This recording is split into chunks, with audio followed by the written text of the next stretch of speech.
السلام علیکم دوستو، امتحان میں اعلیٰ پوزیشن حاصل کرنے کا بہترین وظیفہ بہت مختصر وظیفہ ہے۔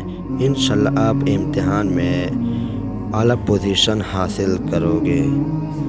آپ نے کرنا کیا ہے؟ آپ نے یہ کرنا ہے کہ جب پیپر تقسیم ہو جائے تو سوالیہ پرچے پڑھانے سے پہلے 11 مرتبہ درود شریف پڑھائیے اور 11 مرتبہ یا غلیم علمنی یا حبیر اخبرلی پڑھا کر اپنے اوپر امتحان پرچے پر، جوابی کافی پر اور دوسری ان تمام اشیاء جو لکھائی میں کام آ رہی ہے دم کر لے، پھر بسم اللہ پڑھا کر پرچہ حل کرنا شروع کریں اور پرچہ حل کرنے کے بعد 3 مرتبہ یہ دعا پڑھائیے: حسبی اللہ لا الہ الا ہوا علیہ توکلت وہو رب العرش العظیم انت ربی انت حسبی انت ولی فی الدنیا والآخرۃ